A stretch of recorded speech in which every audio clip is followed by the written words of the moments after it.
রহমানির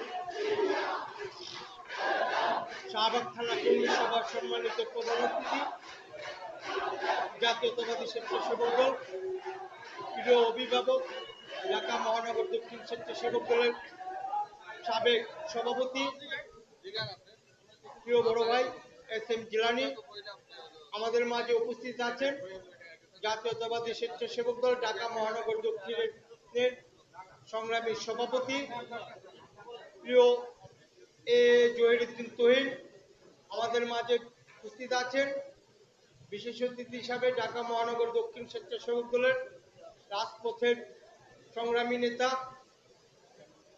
সাধারণ সম্পাদক সাদ মোর্শেদ পাপ্পা শিকদার, আমাদের মাঝে উপস্থিত আছেন ঢাকা মহানগর দক্ষিণ স্বেচ্ছাসেবক দলের সংগ্রামী সাংগঠনিক সম্পাদক ওমর ফারুক, আমাদের মাঝে উপস্থিত আছেন ঢাকা মহানগর দক্ষিণ স্বেচ্ছাসেবক দলের দপ্তর সম্পাদক সাইফুল ইসলাম পলাশ, আমাদের মাঝে উপস্থিত আছেন ঢাকা মহানগর দক্ষিণ স্বেচ্ছাসেবক দলের সংগ্রামী যুগ্ম সম্পাদক সঞ্চালনার দায়িত্বে পালন করতেছেন আমাদের কাজী মহিউদ্দিন মহিন। প্রিয় নেতৃবৃন্দ, আমাদের মাঝে উপস্থিত আছেন শাহবাগ থানা বিএনপি অঙ্গ সংগঠনের নেতৃবৃন্দ এবং শাহবাগ থানা স্বেচ্ছাসেবক দলের সংগ্রামী নেতৃবৃন্দ। সবাইকে জানাই ঢাকা মহানগর দক্ষিণ স্বেচ্ছাসেবক দলের পক্ষ থেকে রক্তিম শুভেচ্ছা এবং অভিনন্দন।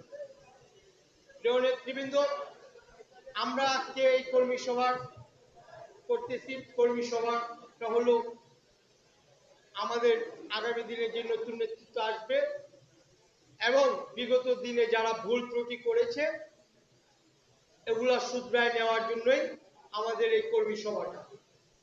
এই কর্মী সভায় আপনারা বিগত দিনে কে কি করেছেন, কে কি করেন নাই, আপনার আমার কি ভুল ত্রুটিগুলো আছে, এই কর্মী সভা আপনারা সেটা তুলে ধরবেন।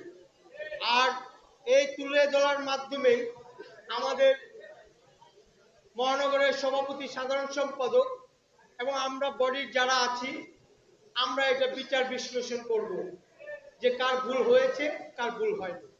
সেই বিগত দিনে আপনারা যারা আন্দোলনের রাজপথে ছিলেন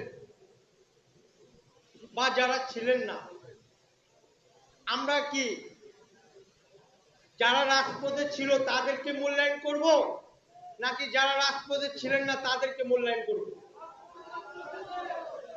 যারা রাজপথে ছিলেন তাদেরকে আমরা মূল্যায়ন করব, তাই না?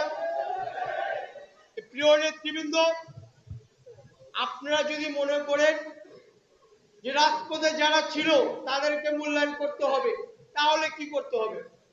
তাহলে আপনাদের এই শাহবাগ থানা বিএনপি অঙ্গ সংগঠনের নেতাকর্মী যারা আছে তাদের সাথে আপনাদের মাশওয়ারা করতে হবে, পরামর্শ করতে হবে। পরামর্শ করে আপনারা এই শাহবাগ থানার কাকে নেতৃত্ব আনবেন সেটা আপনারা নিজেরাই আলোচনা করে যদি আপনারা নেতৃত্ব ঠিক করেন, তাহলে আমি মনে করি আমাদের পল্টন এলাকার মধ্যে যখন আমরা আন্দোলন সংগ্রাম করি, এই শাহবাগ থানা একটি গুরুত্বপূর্ণ ইউনিট।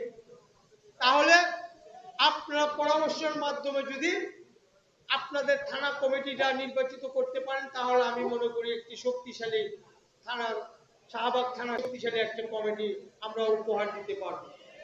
আর যদি আমরা মনে করি যে আমাদের উপরে চাপিয়ে দেবেন যে ভাই আপনারা আমাদের পিছিয়ে ঘুরঘুর করেন আপনাদের পদের জন্য, আমরা যদি একটু ভুল করে ফেলি, তাহলে আমি মনে করি আমাদের ত্যাগী যে নেতারা ছিল, রাজপথে যে ছেলেটা ছিল, আমার একটু ভুলের কারণে সেই ছেলেটা হারিয়ে যাবে, তাই না? আপনারা যদি নিজেরাই ত্যাগী নেতা কর্মীদেরকে চিহ্নিত করতে পারেন, আমরা তো জানি কারা রাজপথে ছিল কারা রাজপথে ছিল না, আমরা কিন্তু সবই জানি, তাই না? আমাদের চোখে ফাঁকি দেওয়ার কোনো কিছু নাই। আমি আমাদের ঢাকা মহানগর দক্ষিণ স্বেচ্ছাসেবক দলের সভাপতি, সংগ্রামী সভাপতি এবং সাধারণ সম্পাদক, তাদেরকে কাছে আমার বিনীত অনুরোধ থাকবে, আপনারা রাজপথের নেতা কর্মীদেরকে অবশ্যই মূল্যায়ন করবেন, যাতে করে এখানে বিন্দু পরিমাণ আপনাদের দ্বারা যাতে কোনো ভুল ত্রুটি না হয়। আর একটা বিষয় হলো শৃঙ্খলা। আমি দেখেছি সকাল থেকে যে আমাদের ঢাকা মহানগর দক্ষিণের যুগ্ম সম্পাদক যিনি আজকে সঞ্চালনার দায়িত্বে আছেন, আপনাদেরকে এত বারবার কেন বলতে হবে ভাই বসেন বসেন, রাস্তা ক্লিয়ার করেন, স্লোগান নামের উপরে দেওয়া যাবে না, কত কথা বলবো। কেউ কিন্তু আপনারা শৃঙ্খলা রক্ষা করেন। আমরা যখন পরীক্ষা দিয়েছি, স্কুলে যখন পরীক্ষা দিতাম, তখন যদি আমাদের কথাবার্তা, হাতের লেখা যদি সুন্দর না হতো, তাহলে কিন্তু আমাদের পয়েন্ট কেটে দিত। আপনারা যদি শৃঙ্খলা ধরে রাখতে না পারেন, আমি মনে করি যে আপনাদের শৃঙ্খলার অভাবের কারণে আপনাদের মহানগরের নেতৃবৃন্দ যখন বিচার বিশ্লেষণ করবে, তখন কিন্তু আপনার পয়েন্ট কাটাও যেতে পারে আপনার উচ্ছৃঙ্খলার কারণে। এই জিনিসটা আপনারা মাথায় রাখবেন। জাতীয়তাবাদী একটা স্বেচ্ছাসেবক দল, একটি শৃঙ্খলার সাথে আমরা সংগঠন করি। এস.এম. জিলানী আমাদের শিক্ষা দিয়েছে কিভাবে শৃঙ্খলার সাথে দল চালাতে হয়। সেই শিক্ষাই বুকে ধারণ করে আজকে বিগত দিন, আজকে আন্দোলন সংগ্রাম রাজপথে থেকে শৃঙ্খলার সাথে দায়িত্ব পালন করে যাচ্ছি। আপনারাও আমাদের মতো সেই শিক্ষা নেবেন। আপনাদের ওয়ার্ড, দুইটা ওয়ার্ড, এই দুইটা ওয়ার্ড কমিটিকে কিভাবে শক্তিশালী করা যায়, আপনারা শুধু আমাদের পিছনে করে পদের জন্য। আমার মনে হয় না আপনাদের দুইটা যে ওয়ার্ড কমিটি আছে, এই ওয়ার্ড কমিটির মধ্যে আপনার ওয়ার্ড কমিটির নেতা কর্মীরা কয়টা ইউনিট কমিটি করেছেন আমি জানি না, কিন্তু আজকে কর্মী সভার মাধ্যমে আপনাদেরকে আরেকটা উপদেশ দিয়ে দিই। আপনাদের প্রত্যেকটা ওয়ার্ড থেকে আপনারা 50-100টা করে ইউনিট কমিটি বের করার চেষ্টা করেন। আমার কামরাঙ্গীরচর থানা 86টা ইউনিট কমিটি, 3টা ওয়ার্ডে। কেন করেছি ভাই?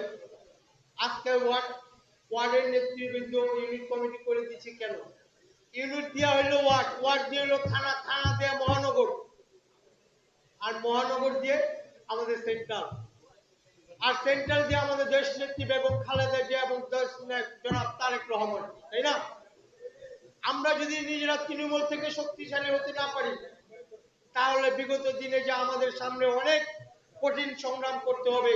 আপনারা মনে করেছেন স্বৈরাচার হাসিনা পালিয়ে গেছে, আমাদের আর সংগ্রাম করতে হবে না, সামনে সংগ্রাম, আরো বড় সংগ্রাম করতে হবে। সেই সংগ্রামের প্রস্তুতি নিয়ে আপনারা আগামী দিনে দল গুছান, সংগঠনকে শক্তিশালী করুন, এই আশা ব্যক্ত করে আমি আমার সংক্ষিপ্ত বক্তব্য এখানে শেষ করলাম। সবাইকে ধন্যবাদ। আসসালামু আলাইকুম।